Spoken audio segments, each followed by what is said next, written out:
मेरे social media page या YouTube, Facebook और इंस्टाग्राम पे आप सभी का स्वागत है दोस्तों। काफ़ी दिनों के बाद फिर से मैं कुछ चंद विचार आप लोगों के सामने रखना चाहूँगा। पहला विषय रहेगा सोनम वांगचुक से रिलेटेड। सोनम वांगचुक तो कई दिनों से वो अनशन पे थे और क्यों थे थोड़ा सा आगे बात करेंगे। आज 18 जुलाई का दिन है और मैं सुबह जैसे ही उठा वैसे न्यूज़ सोशल मीडिया पे अपडेट हुआ है कि सोनम वांगचुक को सुबह जबरन पुलिस की टीम और जवान की टीम उनको जबरन हॉस्पिटल ले गए हैं। आई थिंक कल ही उनकी वाइफ गीतांजलि जी आए थे उनसे मिलने, तो उन्होंने भी आज इसकी कड़ी निंदा करी है। अब मैं दो चार चीज़ें सोनम वांगचुक से रिलेटेड जो पिछले 1-2 साल के अंदर उन्होंने जो स्ट्राइक्स किए हैं, लद्दाख में स्ट्राइक्स करे हैं, उन्होंने पैदल यात्राएं जो लद्दाख से दिल्ली तक करे हैं, वो शायद पिछले साल की बात है। सोनम वांगचुक अब आई थिंक 59 एज के हैं। वो चाह रहे हैं ये जो 2-3 साल या 5 साल का जो पीरियड है वो कंट्रीब्यूशन देना चाहेंगे, अपना जो लाइफ का जो बेस्ट कंट्रीब्यूशन देना चाहेंगे अपने देश के लिए। इंसान की लाइफ यही रहती है, 70 साल तक अच्छे से आप चल सकते हो, फिर सकते हो, उसके बाद आपकी जो स्ट्रेंथ है, जो फिजिकल स्ट्रेंथ है, वो आपके साथ नहीं रहता। तो आई थिंक जो मेरे एक जहन में आ रही है बात, तो वो चाह रहे हैं कि ये 2-4 साल, 5 साल या 10 साल जो इनके पास जो लाइफ बचे हैं नेशन को देने की, वो द बेस्ट एफर्ट दे रहे हैं। सोनम वांगचुक का जो मेन स्ट्राइक्स जो लास्ट ईयर या पिछले 2 साल या 3 साल से जो स्ट्राइक करने का जो मेन रीज़न आप सभी को भी पता है, और जिन लोगों को पता नहीं है कि सोनम वांगचुक कई सालों से अपने लद्दाख के डिमांड जो बीजेपी ने वैसे भी जम्मू कश्मीर से अलग करके लद्दाख को यूटी बनाया था, उसमें उस समय बीजेपी का मैनिफेस्टो उसमें ऑलरेडी था कि लद्दाख को 6 शेड्यूल में ला जाएगा। तो सोनम वांगचुक जी का जो प्रदर्शन रहा 2-3 साल से, जो भूख हड़ताल रहा, पैदल यात्राएं रहा सरकार के खिलाफ कि लद्दाख को 6 शेड्यूल में ला जाए, उनका सबसे मेन मुद्दा अपने लद्दाख के लिए, लोगों के लिए था। सेकेंडरी सोनम वांगचुक के कामों को आप समझते होंगे, जानते होंगे उन्होंने क्या-क्या कंट्रीब्यूशन दिया है। फर्स्टली सोनम वांगचुक के कामों को मैं भी थोड़ा सा यहाँ ज़ाहिर करना चाहूँगा। सबसे पहला उनका काम है आइस स्तूपा। सेकेंडरी जो उन्होंने आइसोलेटेड जो थर्मल बिल्डिंग्स बनाए थे specially for the armies. Third उनका कंट्रीब्यूशन रहा सिकमोल के वो लीडर भी है, फाउंडर भी है, ख्याल इंस्टीट्यूट जहाँ पे बच्चे पढ़ते हैं विदाउट फीस, जो बच्चे पढ़ रहे हैं, काफ़ी लोगों को एजुकेट कर रहे हैं। मेगा से अवार्ड उनको दिया गया है। तो यार ये तो मैं छोटी-छोटी चीज़ें हैं जो आप लोगों के साथ शेयर कर रहा हूँ, जो मुझे नॉलेज है। बिहाइंड द स्टोरीज़ बहुत सारी चीज़ें हैं जो उन्होंने अपने लद्दाख के लोगों के लिए करा है, और जनमंच पर उन्होंने हमेशा वर्ल्ड वाइड इन्वायरमेंट बेस पे स्टोरीज़, इन्वायरमेंट बेस पे स्पीच देते हैं, कैसे वो सुझाव देते हैं कैसे देश और दुनिया को कैसे बचाया जा सकता है। आगे के टाइम में इन्वायरमेंटल जो इफ़ेक्ट होने वाला है और गर्मी धीरे-धीरे बढ़ते जा रही है, ग्लेशियर पिघल रहे हैं, उनका उन्होंने रीज़न और उनका सॉल्यूशन भी बताया है। That's why I am the huge fan of him, उनके कामों को लेकर, इनके जो सोच के ऊपर, और कई चीज़ों में उनकी सोच भी है। इस देश में रिलीजन के बेस पे बहुत सारी लड़ाइयाँ होती है, तो उसको भी ख़त्म करने का। और रही बात उनका जो सबसे बेस्ट चीज़ क्या लगता है, वो चाहते हैं कि इस देश में एक ही जाति रहे, वो है इंसानियत, नो कास्टिज़्म।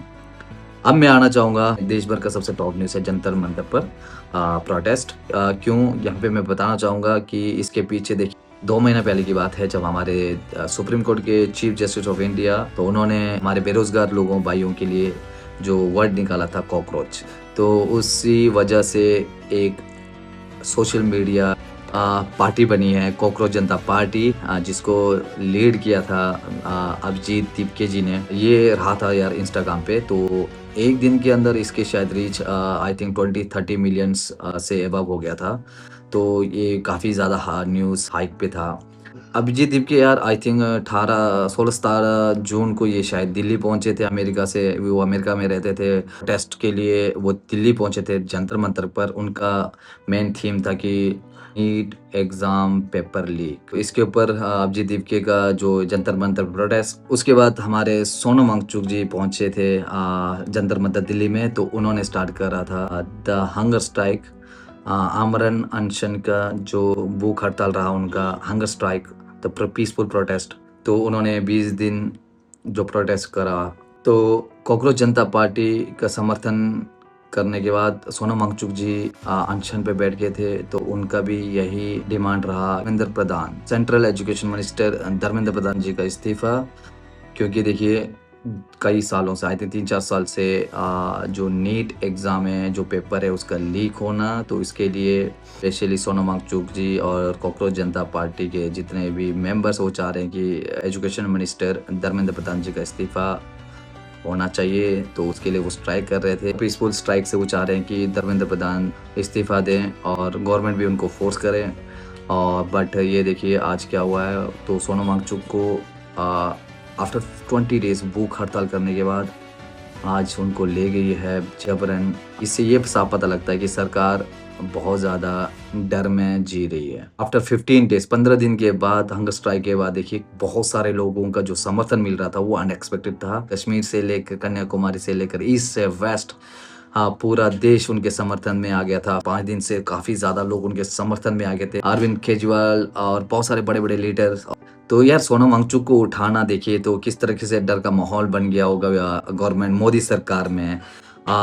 मोदी जी तो कल यहाँ चंडीगढ़ में भी आए थे, कल टूर पे टूर लगा रहे हैं। यहाँ देखिए वो चंडीगढ़ में पहुँचे थे, पीजीआई में कुछ एक भवन का उन्होंने उद्घाटन करना था। चंडीगढ़ से कुराली जो भी है इनका शायद 6 वे या 8 वे एक्सप्रेस वे का उद्घाटन, हाइड्रोजन ट्रेन का उद्घाटन, बहुत सारी चीज़ों को लेके ये पूरे देश भर में ट्रैवल कर रहे हैं। और उनको सोनम वांगचुक या कॉकरोच जनता पार्टी या वहाँ बैठे इतने सारे लोगों का जो मुद्दा है, जो अनशन पे बैठे हैं, और सोनम वांगचुक के अलावा बहुत सारे बच्चे भी हैं जहाँ जो अनशन पे बैठे हैं कई दिनों से, तो वो भी भूख हड़ताल पे हैं। तो यार वो भी काफ़ी क्रिटिकल सिचुएशन में है।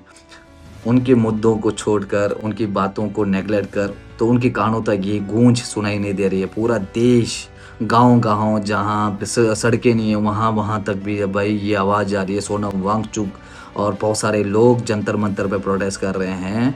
इस वजह से एजुकेशनल मिनिस्टर धर्मेंद्र प्रधान का इस्तीफा होना चाहिए। बट ये देखिए धर्मेंद्र प्रधान खुद उड़ीसा में आई थिंक जगन्नाथ टेम्पल यात्रा जो भी है, जो चल रहा है, वहाँ मज़े ले रहे हैं। यार हमारी गूंगी बेरी सरकार तक ये बात पहुंच नहीं रही है। तो मेरे पास एक प्लेटफॉर्म है, यूट्यूब है, तो मैं इस पे वीडियोस अपने शेयर करता हूँ। मैं सोनम वांगचुक के लिए ये वीडियो बना रहा हूँ। तो जहाँ पे भी यार दोस्तों अपना मंच कहीं भी मिलता है, सोनम वांगचुक का समर्थन करिए, कॉकरोच जनता पार्टी का समर्थन करिए। दोस्तों हमें जागना पड़ेगा, देश नहीं जागा तो कभी नहीं जाग पाएगा।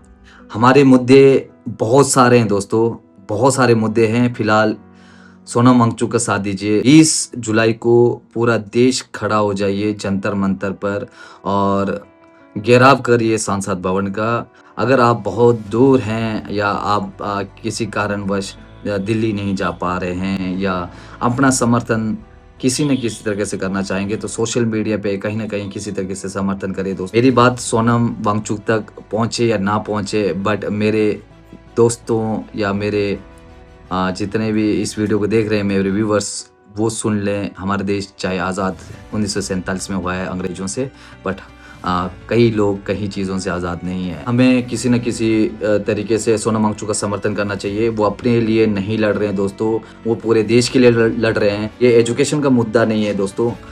देश भर में देखिए बहुत सारी चीज़ें हैं जो हमें ख़त्म करना है धीरे धीरे। शिक्षा को सुधार करना है। हमारा देश बहुत ज़्यादा धार्मिक होते जा रहा है। बाहर की कंट्रीज़ के लोग भी हमारा मजाक उड़ाते हैं। हमारा देश इनोवेटिव होना चाहिए, ना कि रिलीजियस्टिक। एजुकेशन में पीछे रह जाता है, वो बहुत ज़्यादा रिलीजियस हो जाता है। ज़्यादा लोग यहाँ धार्मिक हो जाते हैं और यहाँ धर्म के नाम पे ठेकेदार बन जाते हैं और धर्म के नाम पे रूल करने लग जाते हैं। वो हम होने नहीं देंगे। ये देश कानून से चलता है। मैं बार बार बोलता हूँ अपने वीडियोज़ में, हमारा संविधान है, जो लॉज हैं वो समानता का अधिकार, रहने का अधिकार, बोलने का अधिकार, हर चीज़ों का अधिकार देता है। अंतिम वर्ड्स सोनम वांगचुक और उनकी टीम के लिए, हम आपके साथ हैं। और दोस्तों हम किस चीज़ का वेट कर रहे हैं? सोनम वांगचुक की हालत बहुत ज़्यादा हालत ख़राब है। अब हमने आवाज़ नहीं उठाई उनके लिए तो कब उठाएंगे? ये आवाज़ फिर दोबारा नहीं गूंजेगी जंतर मंतर पे। अब इसको इस बार रोक दिया तो फिर नहीं उठेगा ये आवाज़। इस आवाज़ को बंद होने मत दो। जो जंतर मंतर पे प्रोटेस्ट जो चल रहा है इसका सहयोग करो दिल से। मैं ज़रूर यहाँ कहना चाहूँगा इस मोदी सरकार और गोदी मीडिया से कि सबसे बड़ा इस लोकतंत्र में जनता से ऊपर कुछ नहीं है। अब हम जनता तुम्हें बताएंगे कि सोशल मीडिया का पावर। तो इस बार हम रुक गए दोस्तों, तो कोई आपके लिए आवाज़ उठाएगा नहीं। इस बार हमें खुल के सोनम वांगचुक का समर्थन करना चाहिए। दिखा दो इस देश के लोग सोए नहीं है, इस देश के लोग मरे नहीं हैं। हम एक साथ हैं दोस्तों। जंतर मंतर में जो भी लोग प्रोटेस्ट कर रहे हैं हम उनका साथ दे रहे हैं। उनकी मांगे हमारी मांगे एक है दोस्तों। सोनम वांगचुक की वजह से ये देश इस सरकार से कुछ कहने जा रहा है, इस सरकार से कुछ मांग रही है, तो जरूर सोनम वांगचुक का साथ दीजिए। सभी को पता है उनकी कुछ हद तक सांसें चलेगी, वो तब तक अपना अनशन नहीं तोड़ेंगे जब तक मोदी सरकार धर्मेंद्र प्रधान का इस्तीफा ना दें। जंतर मंतर में ये जितने लोग हमारी आवाज बन के खड़े हैं उन सब के लिए दुआ करो। सोशल मीडिया पे वीडियोस पोस्ट करो, रील्स पोस्ट करो, शेयर करो, लाइक्स करो। सोनम वांगचुक के कार्यों को हर जगह हिंदुस्तान नहीं पूरी दुनिया में फैलाओ। सोशल मीडिया का पावर दिखाओ दोस्तों। हम 140 करोड़ जनसंख्या वाला देश है। एक साथ हम सोनम वांगचुक के लिए वीडियो बनाएंगे, सोनम वांगचुक के लिए खड़ा होकर उनके लिए सोशल मीडिया में वीडियो पोस्ट करेंगे, तो ज़रूर ये दुनिया भी याद रखेगी कि हिंदुस्तान भी कहीं ना कहीं अपनी सरकार से बुलंद आवाज़ में बात कर सकती है, अपनी मांगों को रख सकती है, चाहे सरकार किसी की भी हो। अभी तो फिलहाल सोशल मीडिया पे कुछ चीज़ें हम बोल सकते हैं, देख सकते हैं, कल दिन ये ना हो ये चीज़ें भी बंद हो। अभी वक्त है दोस्त ये देश बदलने के लिए। आपके एक पोस्ट से, आपके एक लाइक से ये देश बदल सकता है। धन्यवाद। जय हिंद।